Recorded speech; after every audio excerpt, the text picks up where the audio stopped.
Myself. Hello, hello, hello, hello, hello. Looks like it's working. If any of you are here and could put into the chat. Oh, I made a mistake. I thought that it was just going to be me today, but Marie is joining. That's so exciting.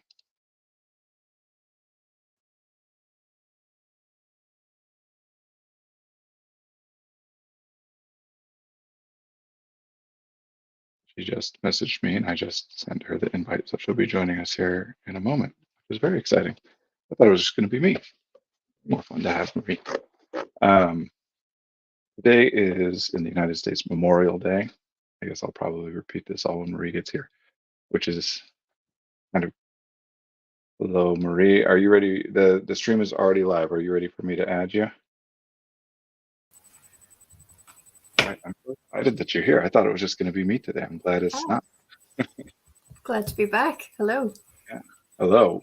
I'm just going to see if I can get my mic to work. Hopefully that's better. Maybe. I hear you fine. Okay. Wait, try it. Yeah, I still hear you. I was just explaining that today is, this is nice. I can full screen it now so that, because you're looking at the chat. I was just explaining that in the United States, it's Memorial Day today, which is the holiday that's kind of traditionally considered to be like the start of summer. A lot of like schools around the country either just wrapped up this past week, or my kids have 2 days or 2.5 days left this week. So I'm doing the stream from home, and I thought it was going to be just me. I got the dates mixed up. So I'm glad to have you. Yeah, I'm glad to be here. I just got back today from a holiday, so welcome back. Transitions are hard, but I'm I'm doing it. So it's nice to be back. Yeah, I have no idea what we're going to talk about. Well, I just realized there's a whole bunch of like clothes behind me on my chair.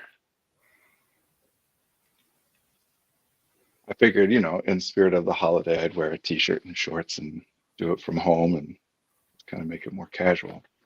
I like your t-shirt. Thank you. It's from a stream called Critical Role. They do a live play Dungeons and Dragons. They're wildly successful. #1 streamer on Twitch by like a million miles, even though it seems very niche. But anyway, this is one of their like t-shirts. These are all D20s. Okay. One of those funny shaped dice that you use in D&D. Yeah.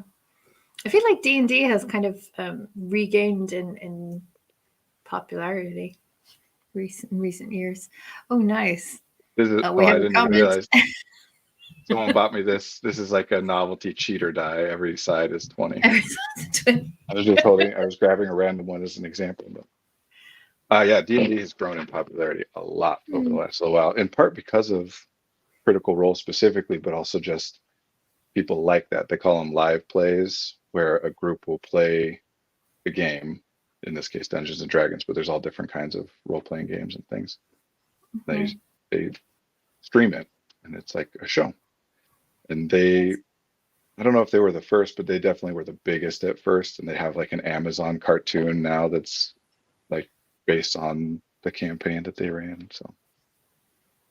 Wow. So we have some comments. Hi, Brandon's dad. Clothes in the background. What? You're human. I know. I'm not even embarrassed by it. It's just, getting rid of it. Like everything is transparency and authenticity. I'm not embarrassed to have some clothes in the background. I just don't want it to be distracting for people. Yeah. Actually, speaking of distracting, I'm just going to step away for a second to turn down my light because it's a bit too bright. And it's distracting. I'm also trying to like adjust so that it's not, the windows behind me are like causing the camera to wash everything out. Maybe if I tilt it, that's what I used to do when I used to work from home a good amount. Yeah. Oh yeah, that feels much better. So I just got back today I haven't given a lot of thought to a topic, so I feel like we're going to have to just wing it. Well, I had, in preparation for doing it solo, man, this lighting's even worse. I had come up with something to talk about. Maybe it'll be better if we move back now, being higher up. I'm just going to be really darkly lit today. That's just what it's going to be. I had come up with a topic. I was going to just start talking about one of the concepts that I use in therapy and try to teach to the therapists who work for effective artistry, partly as like killing two birds with one stone, because I need to get that stuff down. I was going to record it and things. So I can throw that out there and we can still talk about that, or we can talk about anything. We can talk about, I mean, it's in the United States, in most parts, it's the beginning of summer. We can talk about transitions, the end of the school year, or the weather, or holiday. I mean, you just came back from a vacation. How was your trip? It was wonderful. I spent a few days in Dublin, either side of my trip, but we went to Portugal. I've never been to Portugal before. And we were in a little town called Tavira, which is in the south of Portugal. And it was super relaxing. There wasn't a whole lot to do except stroll around, eat, lie on the beach, stroll around some more, eat some more, drink a lot of sangria. It was perfect. Yeah. So I feel really good. A little bit tired, but sea air does me good, I feel. I don't know. Maybe it's because I grew up near the sea, but it was good to be back at the beach. I mean, that used to be like half of the things that doctors recommended hundreds of years ago. Was like, just go be by the sea air in a warmer climate and then everything will get better. Of course, that was to like people who could afford to do that, you know. Yes. I keep saying convalescence should be a thing still. Is that what it's called? I'm always trying to remember that term. I always think convivial, but no, it's not convivial. Actually, I was looking up some etymology stuff earlier today that I thought was interesting. I'm just throwing stuff out there to see what catches your fancy. What's on your mind? What do you want to talk about? Let's just make it about whatever you're interested in. I'd like to talk about what you had in mind, like one of the concepts. What is this concept that's been on your mind? Well, so kind of a couple, and I was going to kind of work it out because talking out loud helps me work out and organize these things. But basically, communication and consciousness and etc. But we can start with that. The thing that I've been running into a lot lately is part of what helps me to be able to do my work in the way that people seem to find valuable is the way that I approach language, communication and that effectively, to put it simply, my conscious experience and your experience are two completely distinct sets. There is not anything that overlaps.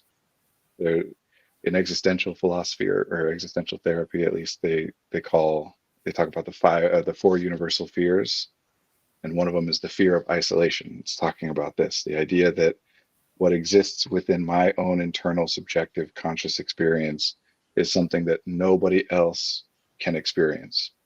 I can try to express or convey or communicate to them some element of it or the idea of it, but it can't be exactly accurate.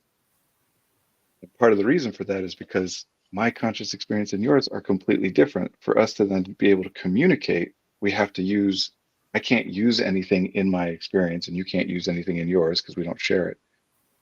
We have to use something else that we share. And language is that thing. Yeah. And I'll be clear that most of the time when I'm using the word language, I'm talking about a set of symbols that is connected to meaningful information for people. Usually when I'm using the word language to mean the way that people generally use it, like the English language or the French language, I'll talk about that as like shared language, a set of symbols that we share with one another. Language, it must by definition be an imperfect container for information. It can't 100% accurately represent my experience, because if it did, just like the rest of my experience, it would be completely inaccessible to you. Yeah. So they're almost like these little cups, that hold 8 ounces that we're trying to pour a gallon of water into. Each word, each gesture, each tone and a lot of it just goes spilling, but we're trying to aim and get like the important parts across, in large part based on guessing what then is going to be evoked in the other person's conscious experience when they receive that word or gesture or whatever it is. So there's just so much guesswork going on. It has to be imperfect. It cannot be that I'm exactly communicating to you what I'm intending to communicate. And so then we've talked, I think in the past on the stream, but I'm not actually sure about, I like to talk about faultless miscommunication and the 4 steps of communication to kind of help clarify that. Is that something that you remember that we've talked about on the stream? No, faultless miscommunication is an interesting phrase. I'd like to hear more about that. Yeah. I'm going to go all over the place, especially when I'm talking about these concepts. I'm glad to have you here to like help me focus it in on presenting it in a useful, accessible way. So I'll do it quickly. The communication happens in 4 steps. First, before that, we have to define what communication is. Like always, there's a reason I work so hard on defining terms. They're imperfect containers of knowledge. But if I define it using other words beforehand, like I just did with language versus shared language, then I can use those things with more confidence that they'll be interpreted in the way that I'm hoping. So communication, I think it's useful to define as anything that a person does with the specific intent of impacting another person or people. Impacting and their thoughts, their feelings, their behaviors, 1 or 2 or all 3 of those things. And that doesn't mean it's all manipulative or malicious, as people will sometimes think. If I'm saying hi, I'm trying to impact your thoughts, specifically just in the way of sometimes just saying like, wanted to make you aware of my presence. Yeah. Not like trying to get you to do something. It's something I'm doing with the intent of evoking something in your conscious experience. Right? But sometimes, especially in the therapy world, people will say things like all behavior is communication, which is a meaningful phrase, but if we actually did that, then there's no point in using the word communication because we could just say behavior. Yeah. And what it means more than that is just that everything we do, there are reasons behind it. It doesn't mean that we're specifically trying to communicate to somebody. So that's communication. Well, here are the 4 stages then. First is I am trying to impact you in some way. There's some intent I have that I'm going to now communicate in order to try to have that impact on you. Let's call that intent, what my intent is. Then second, I have to then codify that, encode whatever. I have to make my guesses about what things I can do that will impact you in that way. But then I behave in some observable way to you, usually involving, for me especially, spoken words, but there's tone and there's gesture and there's position and relationship and all different kinds of things that we do. So that's behavior. That's number 2. There's my intent. What am I trying to accomplish? Behavior. What is it that I do in order to try to accomplish that thing? Third, you will observe some subset of that behavior. You'll never observe 100%. You're not going to hear every word I say, notice every gesture I say.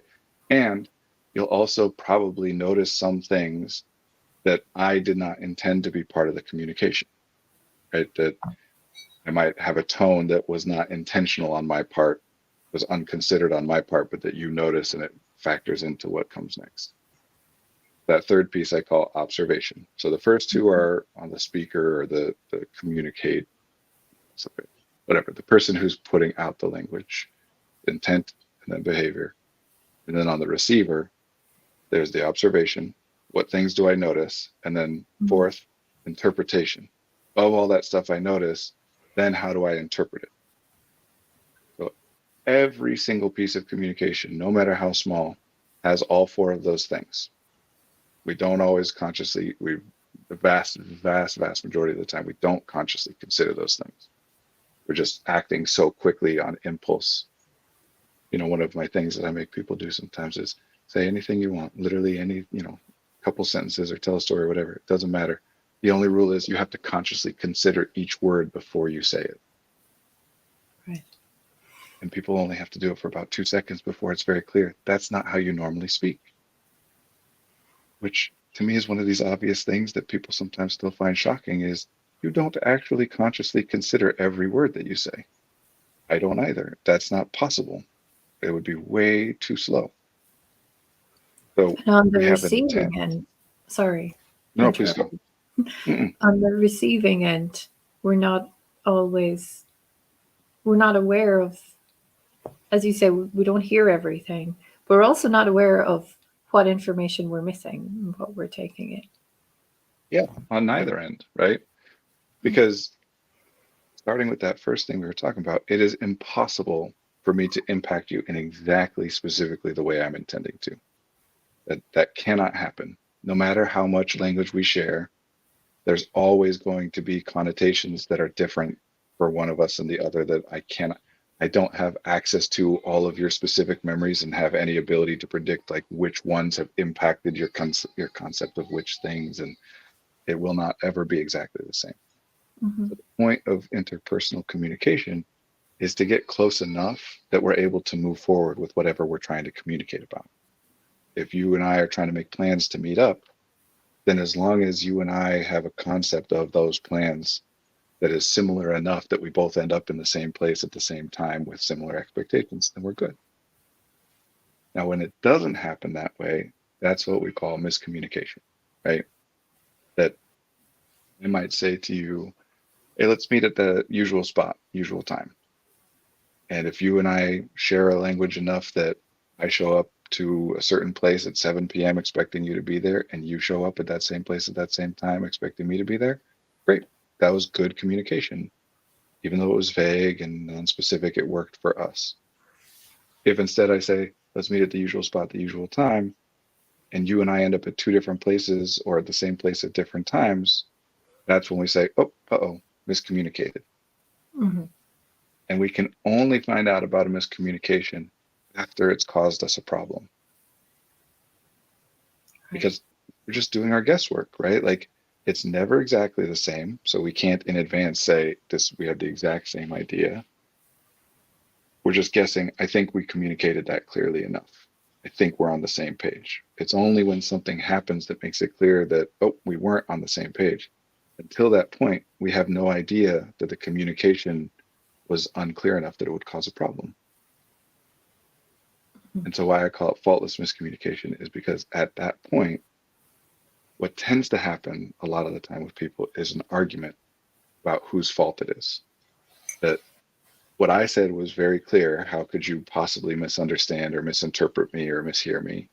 Or no, my interpretation was correct. You're using those words wrong or whatever. You misspoke. You weren't clear. And in reality, it's neither. Yeah. It can't, or it's both, I guess is a better way to say it. Everything I say is shaped by the way I use language. Everything you interpret is shaped by the way you use it. It's not the same. So I call it faultless miscommunication because I think, generally speaking, there is no point in trying to assign that fault. Fault is not a thing in human interaction. Fault is very useful in like, you know, if you're doing mechanical engineering or whatever and a piece fails, you know, like you want to be able to say, oh, that part failed. The rest of the machine is working as it should if I just repair that piece. But behavior, communication is way too complex. There is never, ever, not even theoretically, a way to say, I did it all right. You're the one that messed it up. But it's still a valuable concept. It's just valuable specifically for one thing. If I determine that some problem is not my fault, then I don't have to do anything about it. That's it. Right. Okay. And that's not a bad thing necessarily, right? Like in some contexts, we would call that setting boundaries or, you know, not taking responsibility that isn't yours or whatever. Mm-hmm. Where I can say, well, sure, I failed the test, but it's not my fault, the teacher X, Y, or Z. Great. Now I don't have to like change my study habits or feel bad about what happened or whatever. Sometimes it might be useful to do that. Other times we just sit there and feel bad about stuff that we can't really do anything about. So it's very useful for that. Mm-hmm. But it never, ever, ever helps communication to get better. one person at least has to make some effort to change something. And that has to involve communicating with the other person, which means both people have to be involved in order for communication to get better. How could I possibly learn better how you use language or what an interpretation happened without consulting you about it? Yeah. So But we then, both have to do it. yeah, both people have to acknowledge that there's been a miscommunication and the fault may be at both ends or one end. Yeah. The way I like to put it is your interpretation. Yeah, I'm going to keep making you the receiver and me the speaker or whatever. Okay. I just use a different term than speak because it's not always speech, but sender, I guess, the sender and the receiver. Your interpretation is a valid interpretation of what you observed. Mm-hmm. Other people in the same situation as you, observing the same thing, would also interpret it the same way. You're not unique in that. And my behavior, it is valid that I expected that my behavior would have the impact that I was intending to have, because somebody else in that same position might have been impacted in that way. Some people would see it your way, some people would see it my way. They're both valid. And it mostly, when you start arguing about this stuff, nobody ever comes to like a good conclusion here.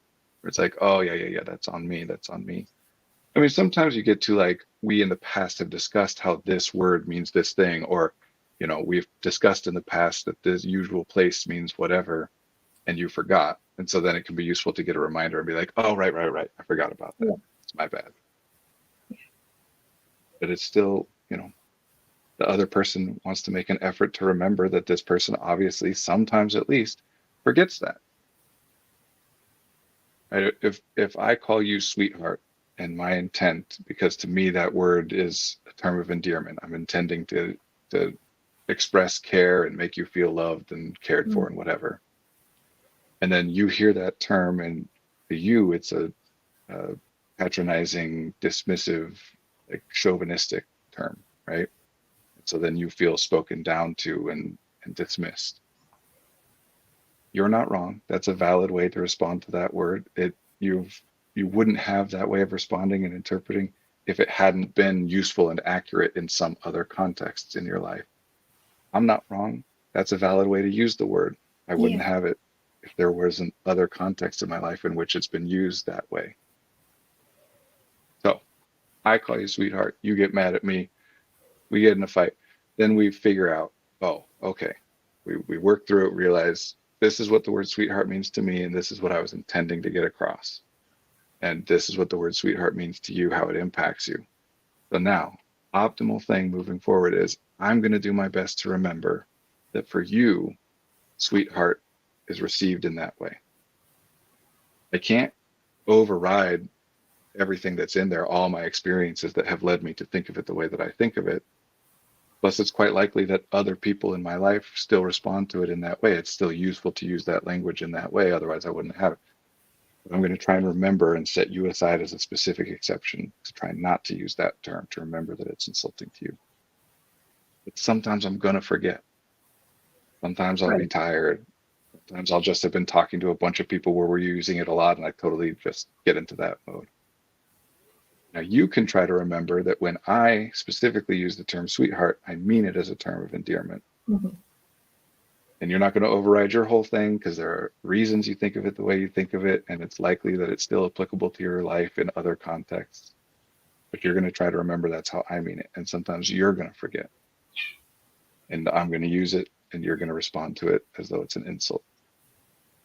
If one of us is trying to make the change, I am trying to remember that you don't like that word, and I'm going to try and then it'll get better.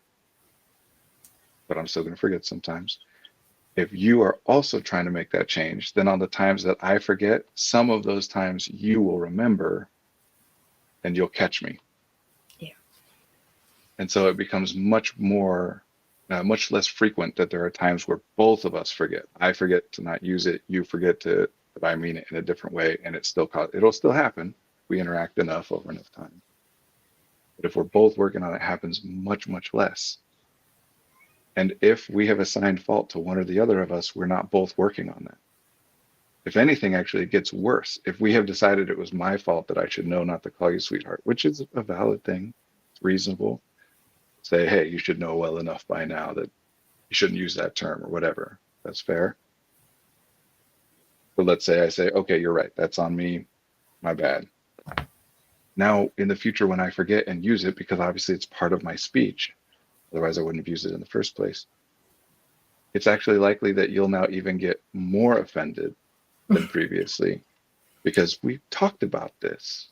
We went through this whole thing. You said you understood. You said you know that this isn't a good term to use, and etc. Instead of, if we're both working on it, oh, right, sorry, I said that word. Right. Do you remember how I said it means a different thing to me? My bad. I shouldn't have said it, but just reminding you. Yeah. I don't know. I'm just saying a lot of stuff. I don't know what your thoughts are. Oh, I feel like, yeah, if you assume good intentions of the other person with whom you're communicating, a positive outcome is more likely. Yeah, and it's not, what I would say is we don't want to say assume good intentions because not everybody has good intentions. That's true. That's true.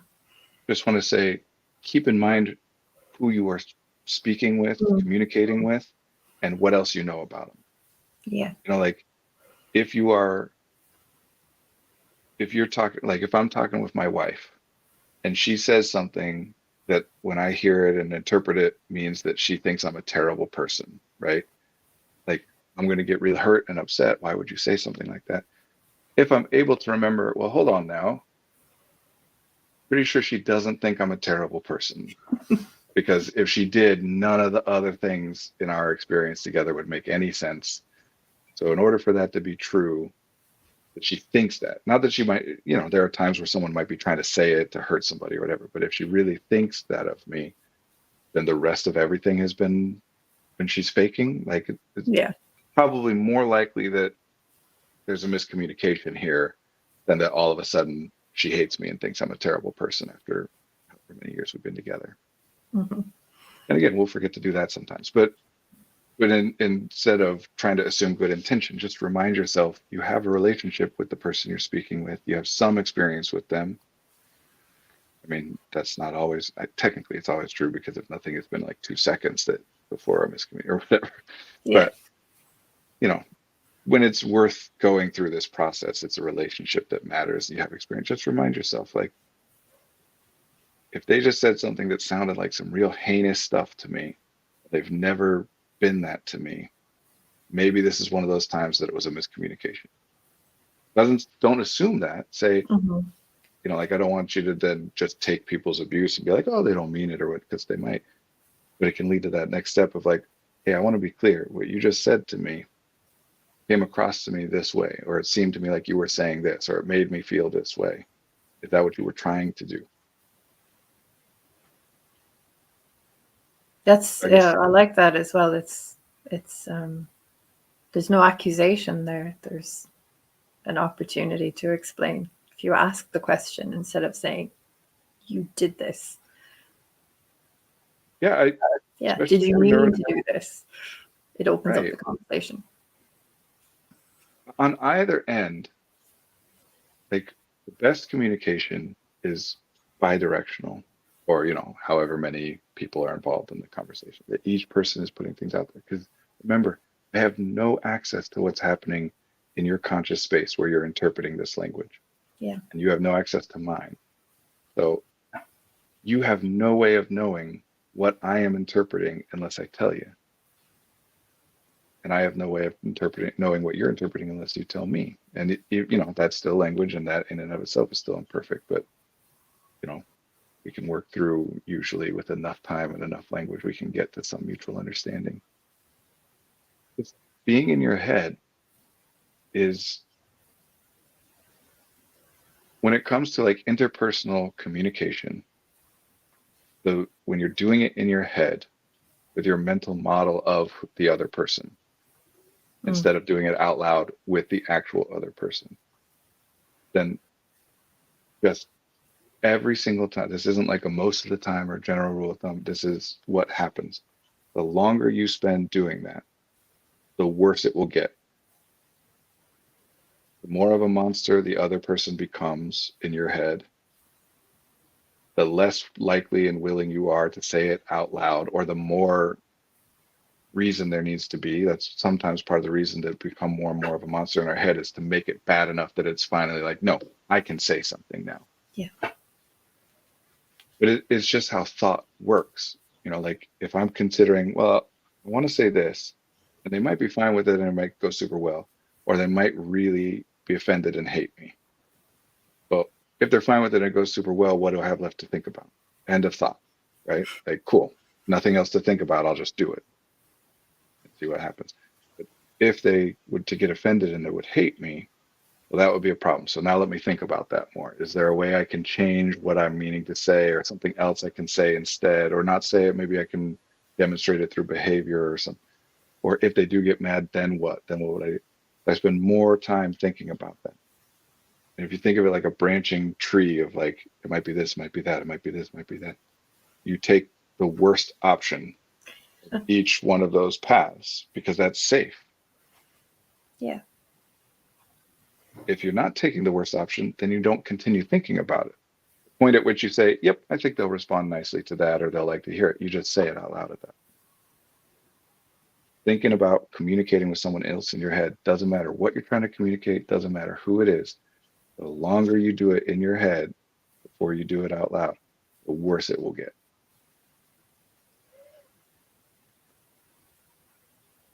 Wow. Like this is especially applicable to neurodivergent people. Yeah, all those shower arguments I've had.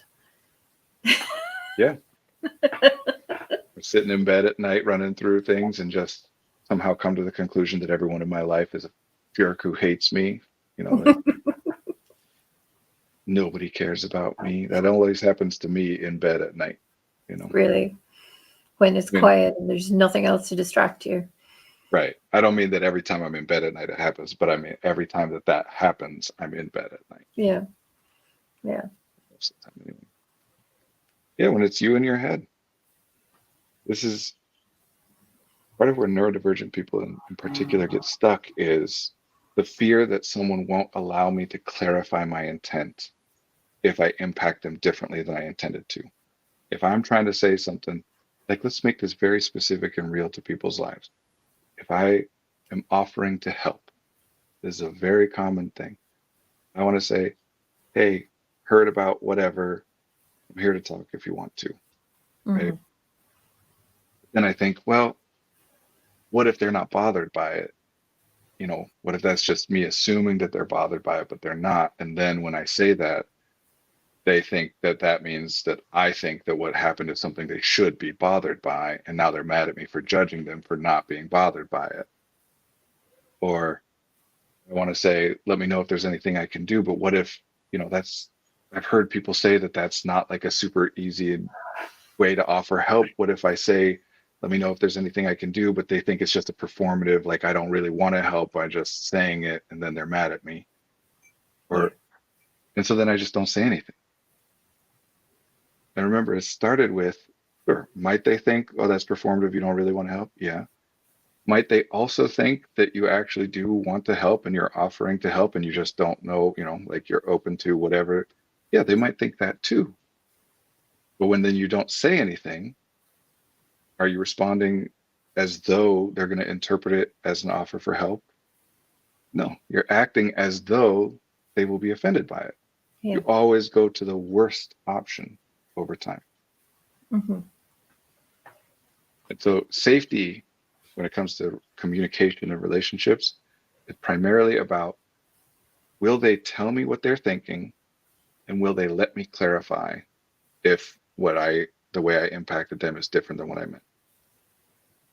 If I believe those two things, this is what takes, people say I'm an introvert or I'm drained by conversation, but no matter how true that is, not all conversations, talking with some people in some contexts, is very relaxing and enjoyable. And these are the things that change that. Yeah.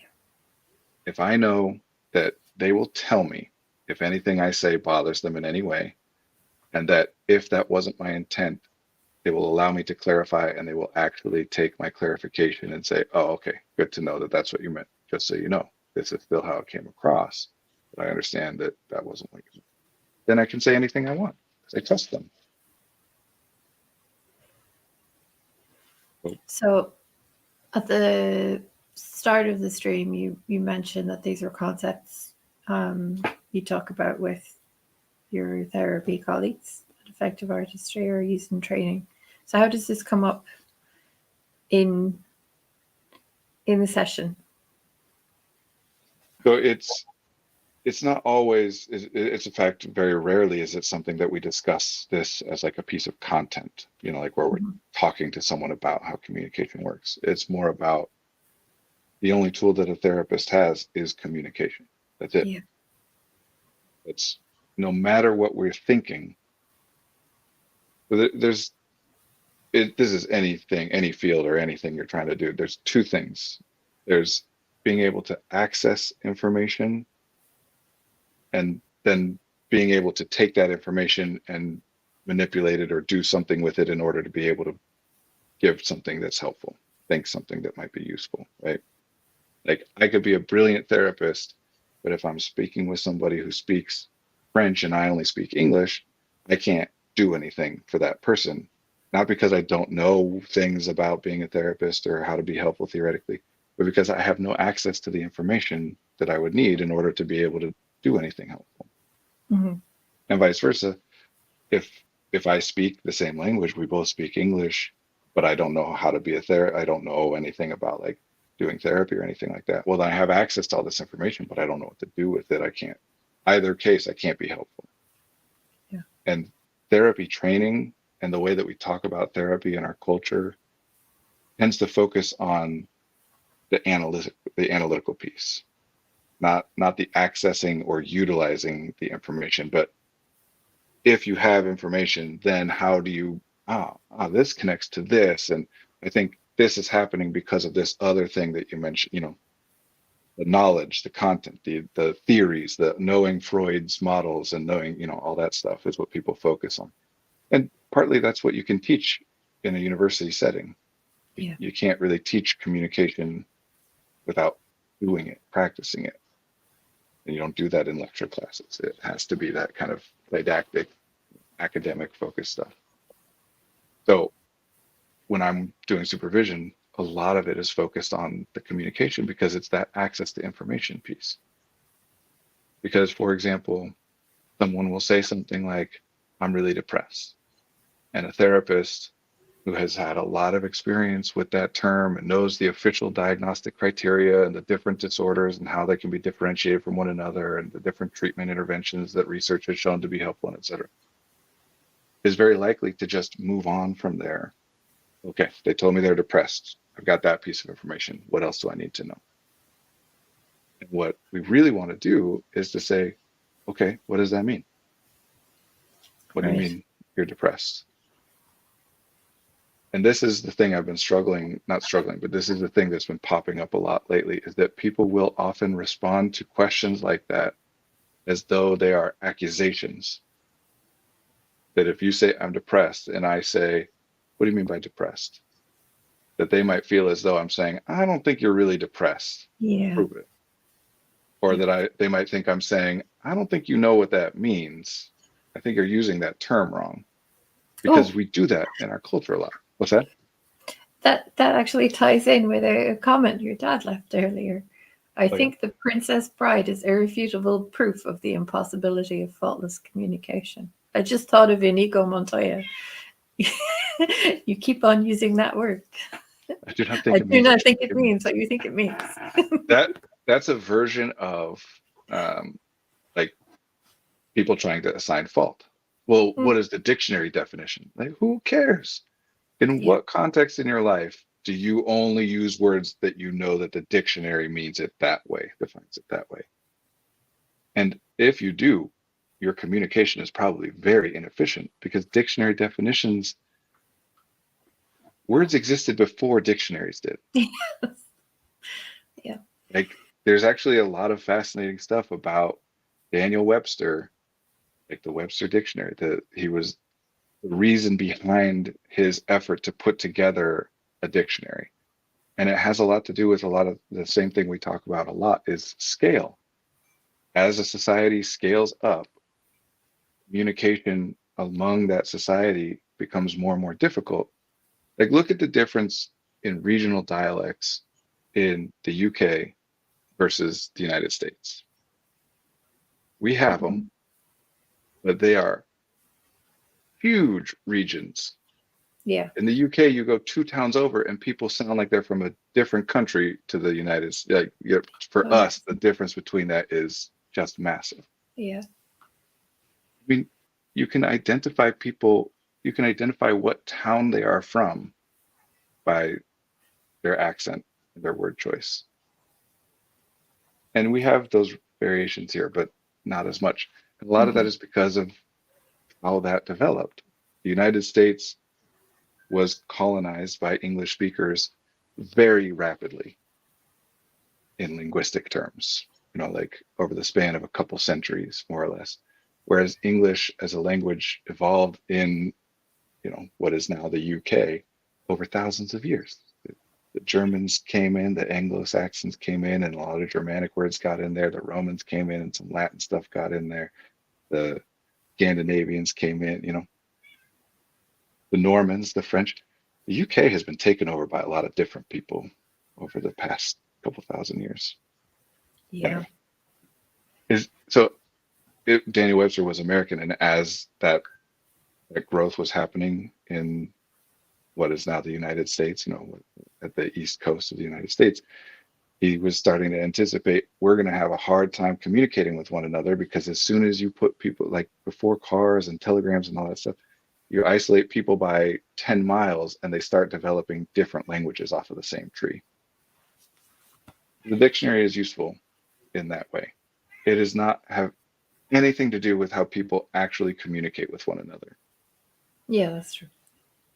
None of us use these words only to mean what the dictionary says. And of course we don't. The dictionary gets a definition from observing how people use the word, not the other way around. So whenever people are debating, you're using that word wrong, this is one of those things that's what gets in the way is I use a word in a certain way, you use a word in a different way.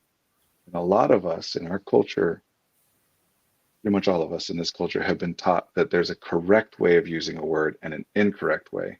So if we're using it differently, the moment I point out that I think we're using it differently, a lot of the time my reflexes will then, my interpretation of that will be, well, then you're saying I'm doing it wrong. Unless you're saying you're doing it wrong, which I don't think you're saying that. So you're saying I'm doing it wrong. So literally we will say, well, what do you mean depression? And the response will come back as like, that's me, I'm depressed. Like, yeah, that's not, which is a response to a different thing. It's a response to the interpretation of, I'm not sure that you're really depressed. That's not what I said. It's not what I think. It's not what I intended to get across. It doesn't make that person wrong. And if I learn to listen in this way, then I can see, oh, they responded to a different thing. So let me clarify, because otherwise they're going to think that's what I was trying to get across. Yeah. Understand that. Just want to be clear here. I have no question about whether or not you are depressed.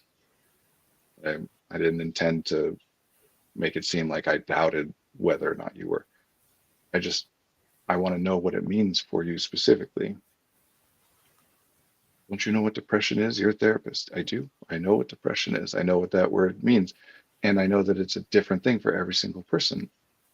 And so I'm just trying to get specific information about you, because this is about you.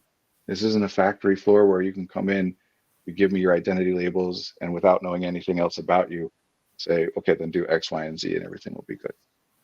We need to explore this. And anytime anyone is stuck, if it is theoretically possible for them to become unstuck in some way, then that means that by definition, the way that they're conceptualizing whatever it is they're dealing with is contributing to them staying stuck. If we only operate within the parameters that are already there, you have already explored every possible option. By the time you're talking to your therapist, you have thought about it. So if we're going to do anything that might be useful to you, it's going to involve using some terms and taking some perspectives and exploring some things that you have not previously thought were relevant to this. If you thought it was relevant already, you would have explored it already. So that particular thing is something I've been dealing with a lot, is this almost defensiveness that, people respond to questions about their language usage as though you're criticizing them. It's something that I'm exploring, trying to how to do that better on my end. I wonder if this comes from people feeling like they're not being believed when they go to their doctors, or Oh, sure. feeling, here's where the word gaslighting comes in again. Yeah. Although honestly, well, I like that word. It's worth the whole conversation. But Yeah. yes, I think it is fair to say that's part of what impacts it, especially for women who are more likely to have been in experiences where professionals are disregarding their self-report of their experience.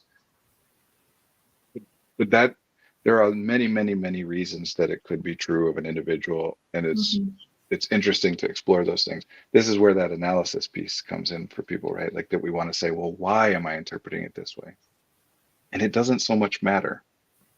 Okay. For the most part, the stuff that you're doing in therapy, when and if you're doing some things or learn some things or try some things that change it so that it's more, your life starts to become more the way you want it to be. By and large, that has nothing to do with why it happened the way that it happened in the first place. That is a useful thing to do, because what we care about is, well, what do we do about it? Yeah. And when we're trying to figure out what to do about it, one way of exploring that is to say, well, why do we think it's happening this way? Because then that would give us some ideas of some things to change. But there are other ways of answering that question. And exploring why something happens the way that it does nothing in and of itself, unless it's connected back to, so what do we do? It doesn't do anything. But a lot of people show up to therapy expecting that, like, analyze me, tell me all about why I do all these things. Yeah. I think there's a bit of a delay. I think I'm guilty of that. I've been guilty of that myself in the past. Yeah. Like, just hand myself over to a professional and wait to be fixed. I mean, there's utility in that, right? And it's not on the client. In this particular case, right, it's not an equal relationship. It's a professional relationship. One person is paying, the other person is being paid. So yes, it is incumbent on the therapist. That's why I'm saying I'm not exploring, like, why are people being so resistant when I'm trying to get information from them, those jerks. I'm saying I've got to keep working on how to figure out how to better navigate and get the information that I'm trying to get without making them feel as though they're being attacked, or getting better at being able to address it when it happens so that we can move on from it quickly. Yeah, because you don't want people to shut down. You want them to be able to open up and provide you more information so that you can drill down and find solutions. Yeah. People will come in and, I mean, this is a very exaggerated, but say, like, this is not a real thing, very exaggerated. How do I be happy? Okay. And then I'll say, well, tell me, what is it that you feel right now? No, I don't need to talk about how I feel right now. Just tell me how to be happy. It's versions of that, right? Like, well, I don't know why you're asking about that. That's not important, whatever. Just tell me this thing. As though I'm giving them the runaround, like, oh, I do have the secret answer for you, but I'm not going to give it to you just yet. First, I'm going to make you work. Like, no, this, honestly, to me, the benefit of therapy comes from communication. Whatever the therapist knows and can do with information can, make it more helpful or less helpful or whatever. But if they're communicating in the right way, it will be helpful. And if they're not communicating in that way, it cannot be helpful. The knowledge, the theory, the analysis can make it more or less efficient, but it can't make it be helpful, and it won't stop it from being helpful. Make sense? Can you repeat that last bit? I think I got a bit lost. It won't stop it being helpful? Right. If like whatever theory or analysis I'm doing won't stop the therapy from being helpful if I'm communicating in a particular way. Gotcha. And it won't make it be helpful if I'm not communicating. The communication, the access to information is the part that's more important. Like in that, example earlier of someone that speaks a different language than you. Well, your friend who doesn't know anything about Freud or whatever can still be very helpful. Whereas the most brilliant, educated, experienced therapist in the world cannot be helpful to you at all without speaking the language that you speak. Yes. The access to the information is the important part. Yes. What we do with it is the less important part. Also important, but much less. Knowing the context and the background and If I just assume that everything you say, I'm interpreting it accurately, that my interpretation is an accurate representation of what you were trying to communicate to me, I miss all kinds of stuff. And then we as therapists, our whole field has developed an entire language for talking about understanding why what we're doing doesn't work even when it's supposed to, right? In order to not have to deal with that, if you say a thing, I know what you mean, and so I'm not going to get any clarification or tell you what I'm interpreting, or I'm not going to work on that part. I just, okay, got it, and then I give you my analysis and tell you what to do, and it doesn't work. Well, you're being resistant, or maybe you're ambivalent about change. You don't really want to change. If you really wanted to change it, this behavior must serve some purpose in your life, because if you really wanted it to be different, I just told you how it could be different, and you're not doing that. Don't you then run the risk as well of like stereotyping whole groups of people, like creating categories of client and not actually seeing the person in front of you? Yes, and I don't think this is what you intended, but maybe it is. Yes, and what you're talking about is how we have arrived at categorical diagnoses. Calling a person autistic and another person autistic as though that means they are the same is what you just said. I have an archetype of a client. Yes. And I'm just trying to look at what archetype they match, and then I'm going to just treat them the way I would treat any other person who matches that same archetype, as though they are not two distinct individuals. Which is ridiculous and unhelpful. It's part of why neurodivergent people in particular are harmed in therapy at a very high rate, because that whole pattern is a thing that hits neurodivergent people their whole lives. You say you want this thing, I told you how to do it, but you're not doing it. So you must not really want the thing that you're saying you want. You're lazy, you're not trying hard enough, you're lying. Instead of, maybe I misunderstood you, or maybe the thing that I thought would work doesn't work for you in your context for some particular reason. Or maybe it would, but the way that I communicated it to you was interpreted in some other way. Something came across differently that changes it. If I just jump straight to, well, you're not doing it, you must be lying.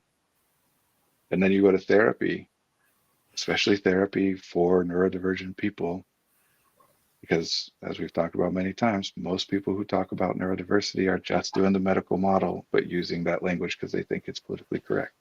You go to someone who specializes in ADHD or whatever, and then the same thing happens. They tell you what to do. You don't do it, or you do it, but it doesn't work, or whatever. And then they jump to, well, you don't really want it. Yeah. Like the whole reason you go to that person, because you're like, finally, someone who will be able to understand this in a different way, instead of just saying, I don't want it enough. And then they end up telling you don't want it enough. It hurts you. It does, yeah. I think another comment from your dad, but I thought a professional therapist could just cut to the chase and give me the recipe. Of course, I'm being facetious. Questions are the source of answers, and best when the person who came for a solution recognizes that the answers are within with purposeful effort. Yeah, I like all that. Well put. I don't have answers. That is not possible. What book do you think I could have read that would tell me how to answer your specific question? What thing specifically would work for you? The book of you. Yeah. Like we all come with our own manual. And somebody just hid it from us at birth. Right. I mean, the whole point of it's scale again. Like psychology is an incredibly useful field, but not in therapy. It's we notice trends and patterns. 80% of people in this thing respond in this way. What does that mean about you as an individual? Nothing. It means that it's more likely that you might Yeah. respond in that way than the other. It doesn't mean that you will. And when you don't, we don't say, oh, well, you're wrong, which is a lot of what's happening here, right? Like the whole reason we have diagnostic categories, disorders, and et cetera, is because so many people experience a set of experiences that are similar in a certain way. So many people experience those things that it is useful to label that thing. If only one person experienced it, we wouldn't create a whole disorder for it. It's when we're noticing big trends, right? But if enough people are experiencing it that we label as a trend, doesn't that mean that that is a natural part of the human experience? Which doesn't mean that it's not worth labeling. It is. It doesn't mean these things aren't valuable or that they can't be useful. They can't be. But I think people often use them. And I'm not even talking about things that most people would consider neurodivergence, ADHD and autism, whatever. I'm talking Yeah. about personality disorders or depression or anxiety disorder, like anything. Mostly people use that language. They think, oh, so I'm doing it wrong. It's like, Mhm. no, if 80% of people respond in a particular way in a given study, well, 20% still respond in the other way. But the headline that's put out there is people responded this way, the way that the 80% did. So when you respond in the way that the 20% did, you think you're the only one. All people respond in that way except for you, Yeah. because nobody publishes the exact numbers. I mean, the actual, like the journals and whatever will, although that's all, they hack that data backwards and forwards, especially in the field of psychology and neuroscience and stuff, to get the outcome that they're looking for. But when you're reading something in the news or whatever, the vast majority of what people are getting these results from is a headline in a news article that says people respond in X way. And that's not even talking about yet the fact that most of this research is very deeply flawed. Like the bystander effect is something that people still think is true from one particular story that has been shown over time to be not at all what they claimed that it was. Mhm. There's an inverse correlation between this stuff. The more widespread and popular something becomes, like the more that people log it away as an interesting factoid, is because the less intuitive it is.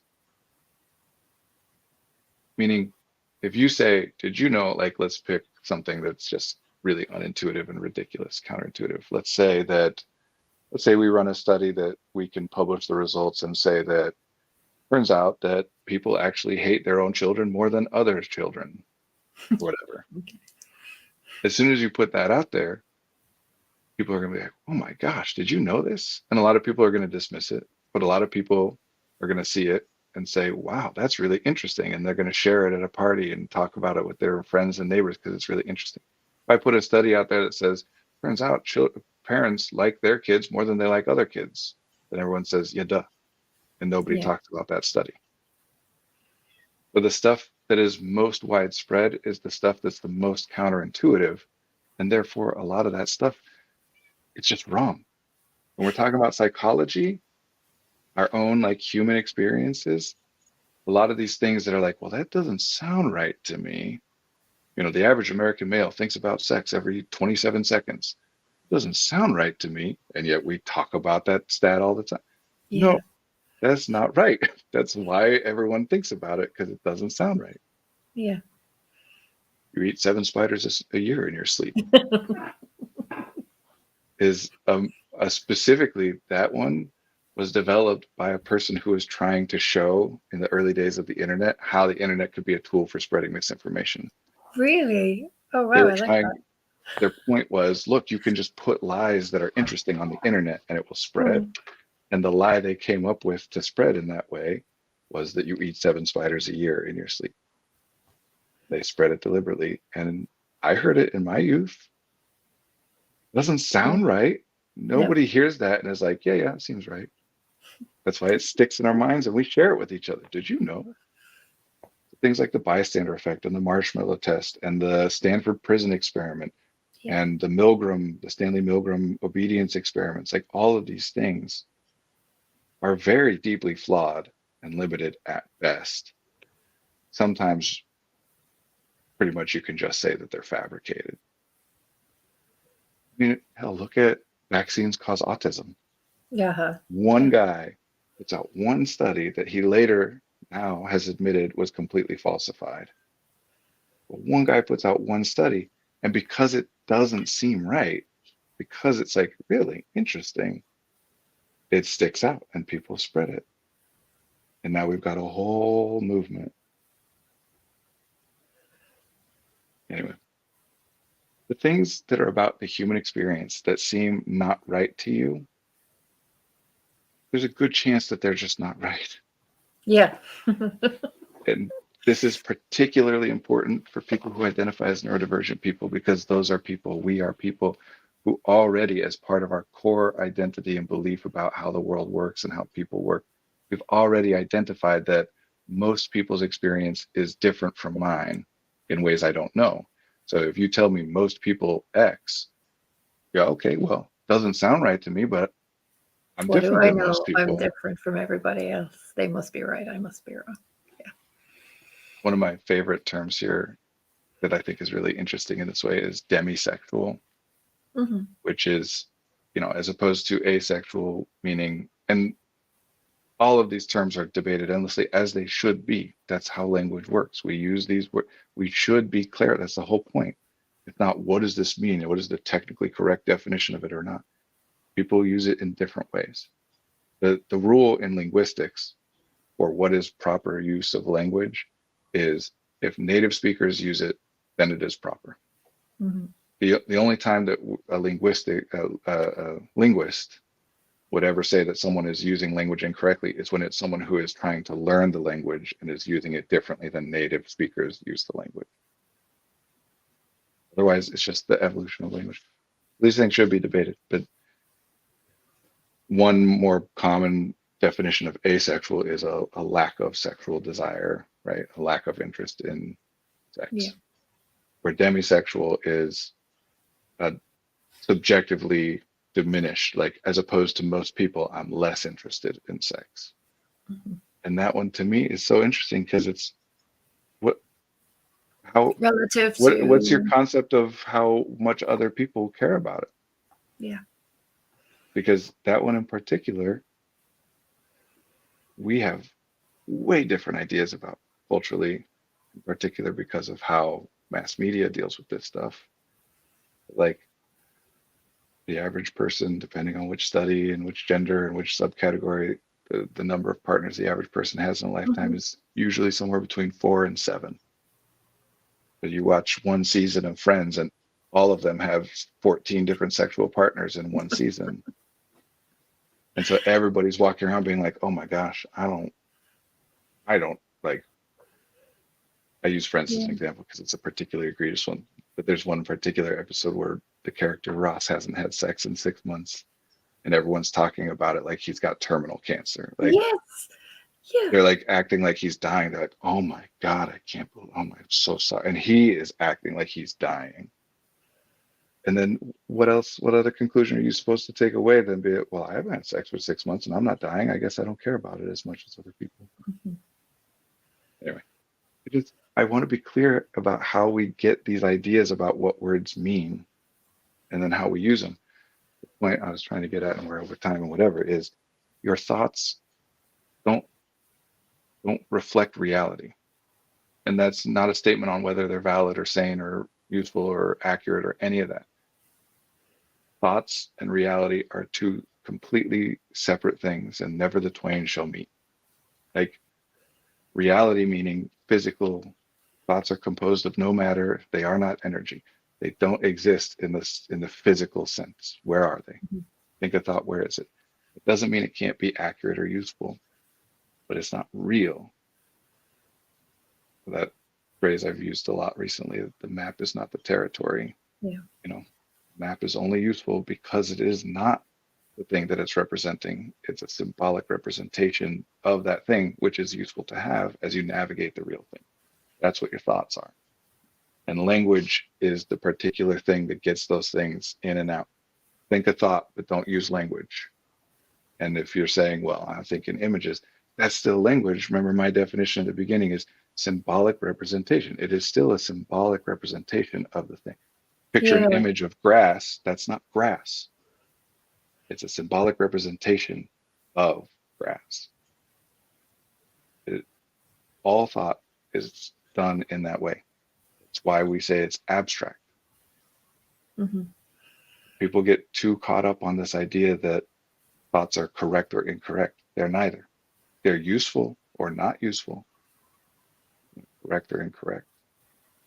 They can be accurate to some degree. But even if I say, oh, I think someone will get here at 2:15 and they get here at 2:15, they're still like, those are concepts. 2:15 is a construct. Yeah. Get here, how do we define that exactly? Like, it's all done through language. It doesn't mean it's not accurate. I'm not trying to pick apart every word. Just know that your entire conscious experience is made up of language. So that if you want to change it, changing your language, your symbolic representation is the best bet you've got. It's the best tool you have. It's the only tool that your therapist has. Yes. Their thoughts are not the tool. Their thoughts don't matter. Their communication does. Things that I say from experience, the things that clients have said to me of like, oh, it was so helpful to me when you said X, Y, or Z. Very rarely have I ever even said that thing. Like, so often it's similar to something I said, or, an implication that could have been gotten from what I said, whether I intended it to or not. Or it's really not like we're giving you access to knowledge. We just communicate with you. And then it's up to the client to interpret, observe. Of necessity. And this isn't like you got to do your own work, or you got to realize that the truth comes from within. I'm just describing the thing. I'm not imploring anyone to do a thing. You have no idea what your therapist meant by anything they ever said. They don't know what you meant by anything you ever said either. We're both just guessing. As long as it's close enough that it's useful, cool. Yeah. So whether it's your therapist or anybody, any conclusion you've come to that's useful, if somebody else says, no, that's incorrect, your therapist told you that about anxiety, that's not true. They're wrong. Maybe they're referencing some study or whatever and making a valid point, whatever. If it has been useful to you, then they're just using the language differently than you are. It's not about being correct or incorrect. It's about whether something is useful, about the impact that it has. And if nothing else, even if correct or incorrect existed, would you rather be correct and miserable or incorrect and happy? Right. We can talk about placebo. That's Which, interestingly, a piece of language that has gotten used, placebo effect is not a concept for an individual person. That's not a thing. Like, I don't mean it shouldn't be applied. I mean, placebo effect is specifically a thing which can only happen in large scale studies, because it just means we don't know why the thing had the impact on them that it did. And for an individual person, that very rarely ever matters. Who cares if I can identify why taking that medicine makes you feel better? You take the medicine, you feel better. Who cares? We're not looking at like, what are we debating when it comes to an individual? So are we talking about accuracy versus utility again? Yeah. And accuracy, I use that term instead of truth or whatever, because it's a spectrum. I can get more accurate or less accurate, and I can say something which is very accurate, but someone else can interpret it validly. Their interpretation can be a valid and reasonable interpretation, and that's a very inaccurate thing. It can even be that they're interpreting it exactly the way I'm intending to convey it, but it's accurate from my perspective and inaccurate from theirs. I could say like, X isn't really a problem, because what's the worst thing that's going to happen? You have to ask your parents for help, which is accurate and true in my case. Well, sometimes, depending on the thing, but not in but yours. not I'm saying necessarily. hypothetically, right? Like not me, Brandon, but hypothetically, it can be accurate in some cases and not in others. Yeah, yeah. But depends on context, so it might not be useful to the client. A lot of this is just we define things, we communicate things to the bare minimum level that seems to be useful or necessary, right? Like cognitive miser. I'm Mhm. not gonna, when I say, hey, come here, I'm not gonna say, hey, and by hey, I mean, et cetera, et cetera. And by come, I mean, blah, blah. We just use language. We only go into that extra stuff when it seems useful, like when we're on a big stream that I don't know who's watching it and I want to make sure that I'm being as clear as I can be or whatever. We just do the bare minimum that we see we can deem is necessary. This is part of the reason that relationships are so enjoyable is because the communication gets more and more and more efficient over time as we establish a shared language.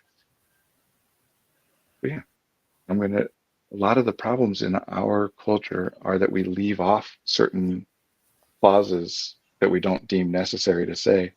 We leave it off so much that eventually we end up thinking that there is no second piece. Like need is an example here.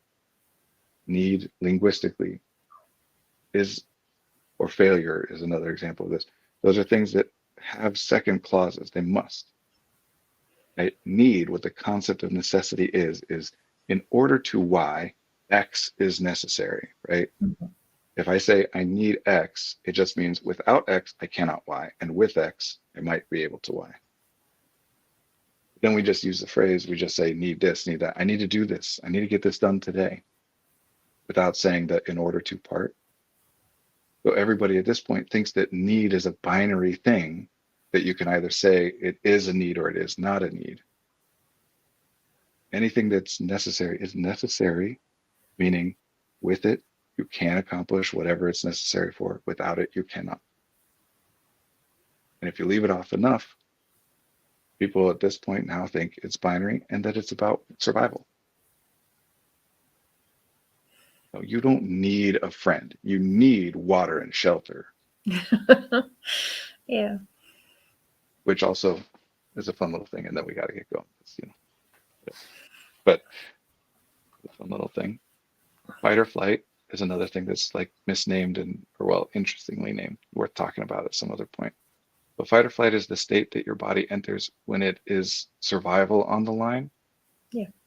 Anxiety and depression and panic, these are things that come from fight or flight, which means that your body is responding as though a situation is life or death when it isn't really.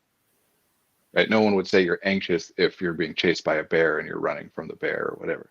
It's when you get overwhelmed and in a state of anxiety and enter into fight or flight because you have to do some homework, which is not something that's actually going to kill you if you don't do it. But every one of those things that makes you anxious and whatever, examine. Do you talk about it as a need? I need to get this done. If you do, you have taught your brain that it is life or death. It's not a mystery why your body is responding by going into fight or flight, why you're getting anxious. This isn't that important. I don't know why I'm acting this way.